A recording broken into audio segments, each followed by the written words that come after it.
Strategi pembelajaran Penjas. Nama saya Anul Hidayatullah.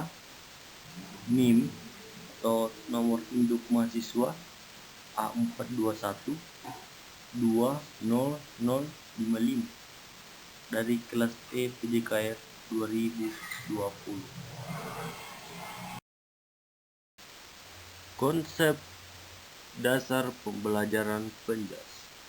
Pendidikan jasmani adalah suatu proses pembelajaran, mulai aktivitas jasmani yang didesain untuk meningkatkan kebugaran jasmani, mengembangkan keterampilan motorik, pengetahuan, dan perilaku, meningkatkan kebugaran jasmani, mengembangkan keterampilan motorik, pengetahuan, dan perilaku hidup sehat dan aktif, sikap sportif, dan kecerdasan emosi. Lingkungan belajar diatur secara seksama untuk meningkatkan pertumbuhan dan perkembangan seluruh ranah jasmani, psikomotor, kognitif, dan efektif setiap siswa. Kemudian fungsi pendidikan jasmani. Yang pertama ada aspek organik atau perkembangan struktur dan fungsi tubuh. Kemudian ada aspek neuromuskuler atau psikomotor atau keterampilan gerak. Kemudian ada aspek perseptual atau keterampilan penalaran. Kemudian ada aspek kognitif atau keterampilan berpikir. Nah, selanjutnya ada tujuan pendidikan jasmani. Yang pertama, mengembangkan keterampilan pengelolaan diri dalam upaya pengembangan dan pemeliharaan kebugaran jasmani serta pola hidup sehat melalui berbagai aktivitas jasmani dan olahraga.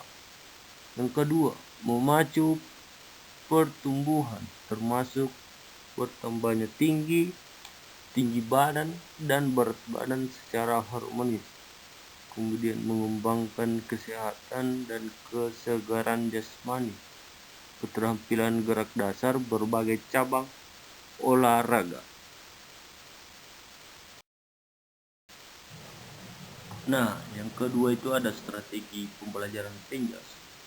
Secara umum, strategi mempunyai pengertian suatu garis besar haluan untuk bertindak dalam usaha mencapai sasaran yang telah ditentukan. Sedangkan belajar adalah bentuk aktivitas manusia yang dilakukan sejak lahir sampai meninggal dunia atau suatu yang perubahan pada kepribadian yang dinyatakan pengusahaannya respin atau sambutan atau tingkah laku yang baru yang berupa perubahan keterampilan sikap, kebiasaan, kesanggupan, dan pemaksaan. Sedangkan mengajar adalah suatu pembuatan dapat dikatakan tindakan mengajar bila tindakan itu didasarkan atau suatu perencanaan yang matang dan teliti. Nah, kemudian ada macam-macam prinsip pembelajaran Penjas. Yang pertama ada berorientasi pada tujuan, kemudian kedua ada aktivitas, kemudian individualis dan integritas. Kemudian macam-macam komponen pembelajaran Penjas. Yang pertama itu pembelajaran pendahuluan, kemudian penyampaian informasi, kemudian partisipasi peserta didik, dan yang terakhir prinsip strategi pembelajaran. Nah, selanjutnya yang ketiga itu fungsi dan peranan guru dalam pembelajaran Penjas. Peran guru PJK terhadap pendidikan jasmani kesehatan. Guru PJK merupakan seorang pendidik profesional yang menguasai pengetahuan di bidang pendidikan jasmani, olahraga, dan kesehatan. Kemudian menurut ahli Sunarjo dalam Setio 2010, di dalam pendidikan kesehatan yang juga bagian dari usaha kesehatan sekolah, guru PJK memiliki peran diantaranya yaitu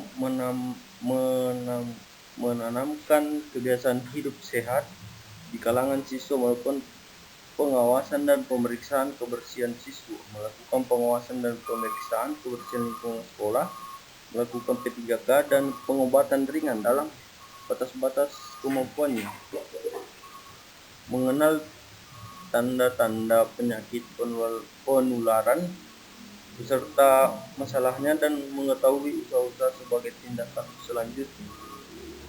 Nah, kemudian tugas guru pendidikan jasmani guru adalah sumber inspirasi yang menjadi penggerak kepada siswa menjadi mandiri dan profesional dalam melakukan semua aktivitas yang berlandaskan pada pemikiran rasional. Guru diibaratkan sebagai jembatan ilmu karena gurulah manusia mendapat ilmu pengetahuan yang sangat berguna bagi kepribadian serta membangun bangsa.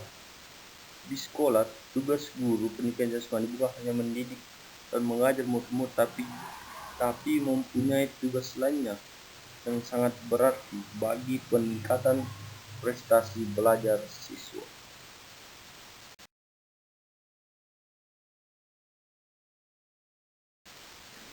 Yang keempat, keterampilan mengajar guru dalam pembelajaran penjas.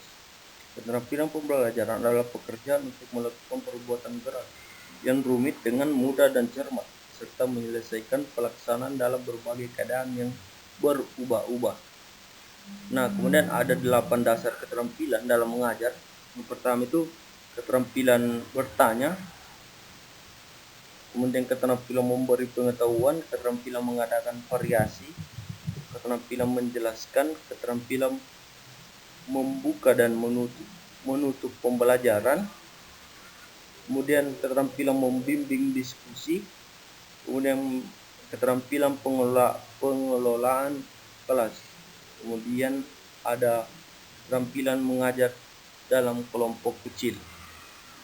Dan selanjutnya 8 macam guru dikatakan efektif dan efisien. Yang pertama itu guru tidak mudah marah, kemudian guru beri pujian kepada siswa, kemudian berperilaku yang mantap, kemudian waktu pengolahan yang tidak banyak, kemudian guru teratur dan tertib, kemudian bersifat akademis, kemudian kreatif dan hemat tenaga, kemudian terakhir ada aktif dan kreativitas.